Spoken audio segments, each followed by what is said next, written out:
One of the hot topics discussed in Parliament today was the regulation of PMDs, or your personal mobility devices. Senior Minister of State for Transport, Lam Pin Min, delivered a ministerial statement today, and this is not the first time the issue of PMDs have been discussed in Parliament. MPs have raised concerns about it many times. To talk more about what happened today in the session, I have Karam here with me. Hi, Karam. Hi, Alisa. So, could you summarize for us roughly the issues that were brought up during today's session? Okay, so much happened during the Parliament session this afternoon. Dr. Lam made a ministerial statement, as you mentioned, and he announced a slew of measures and initiatives to tackle the growing concern with regard to PMDs. And I think the best way to help our viewers sort of understand this whole thing is just to look at the two main concerns with regard to PMDs. First is the risk of fires, which we have reported on extensively. He gave some numbers. In just the first 6 months of this year, there were 49 fires PMD related, and this compares to 52 for all of last year. Apart from that, he also talked about PMD related incidents on public paths, so PMDs hitting pedestrians and people getting injured. So those are the two main areas.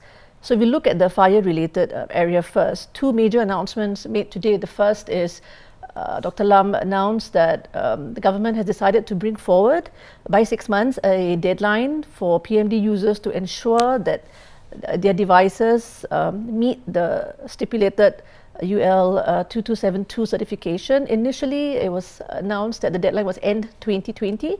So that has now been brought forward to July the 1st next year. He also announced that with effect from the 1st of April next year, not an April Fool's joke, all e-scooters will be subject to mandatory inspection. So those were the two main announcements around the whole concern with regard to fires. So the government has already brought the regulations forward, the deadlines forward. Could they have done it any earlier, like to this year maybe? Yeah, so you're not the first, alone in asking this. In fact, Ms. Lim Biwa, a couple of other MPs had raised this similar point. Why can't the ban, or rather, why can't the deadline be brought even before July the 1st? And essentially, the government, I think, is concerned with because PMDs are a source of livelihood for a lot of people. So your Grab, Deliveroo, your Deliveroo, Food Panda, all these people who rely on PMDs for work, and also a growing number of Singaporeans are using such devices to commute. So getting from your home to the MRT station, for example, to the bus interchanges, a lot of older folk also use such devices to get around. So because of that, Dr. Lam said they felt that they had to give a reasonable amount of time for people to replace their non-compliant PMDs with those that comply with the rules, and also to give time for retailers to ensure that they have enough PMDs. We're not talking about a small number here. So far, about 90,000 people have already registered PMDs, and there may be many more that have not done so. So it's not a small group that we're talking about. And I understand that cost is also an issue. The cost for the devices could be a reason why they don't want to bring it forward. Because it costs money to replace. It does.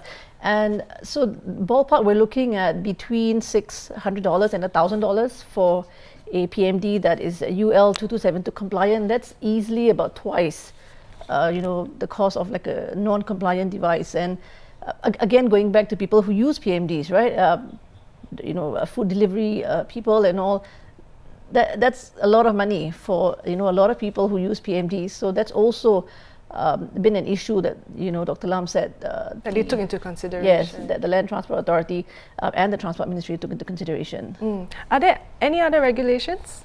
Yeah, so that's just like the first part of it, right? As I said, it was a very busy day in Parliament. Yeah. That's right. So that kind of like addressed the fire, part of it. And the other part of it is PMD incidents on public paths.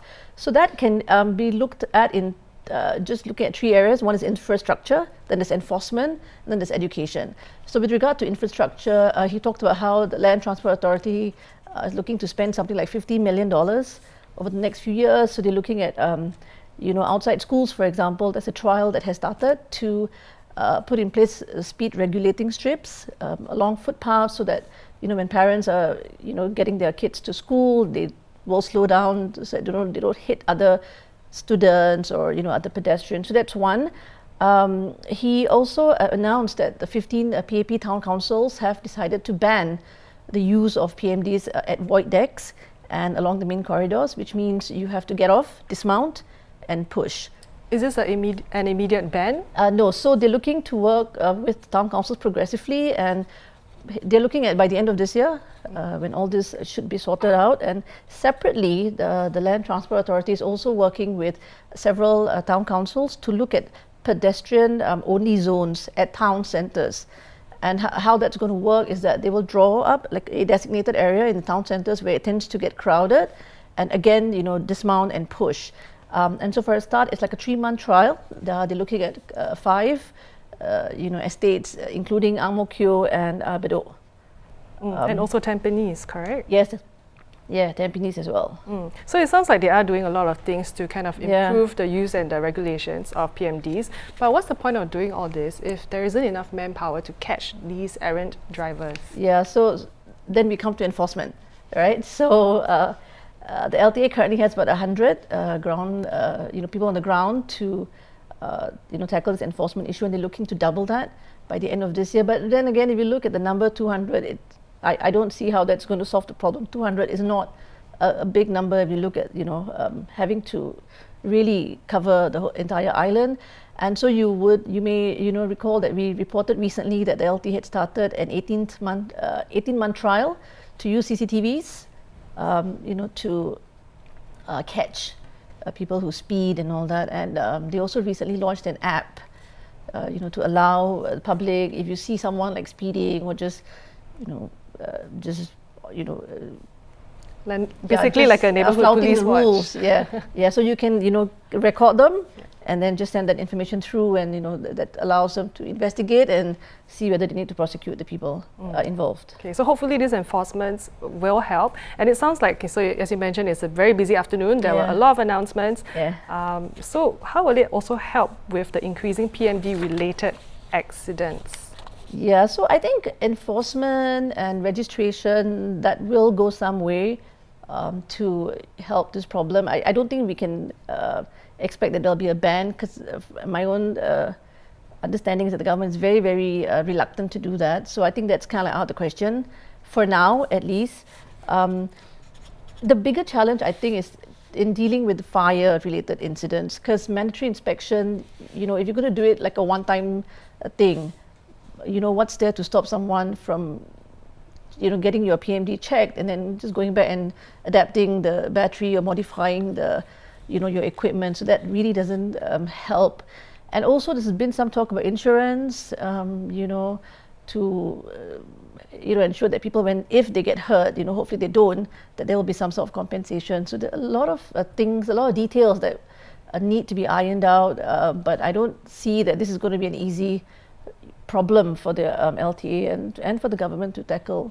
Hopefully we'll get to a point where we are not just catching up with it anymore, and hopefully the government will be in control of the situation. Yeah, which was another question that was raised in Parliament about whether we are being more reactive rather than proactive. But it's not easy. It's not easy discussion. Yeah, no, it's not. Different people will have their own views, but I guess sometimes no point talking about whether this should have been done earlier, that should have been done earlier. I think there is a situation, it's a serious situation, what can we do about it? So I think that's where the focus needs to be. Well, thank you so much, Carol, for your analysis. Thank you. Now, for the latest news and analysis of the PMD discussion in Parliament, do head to straitstimes.com.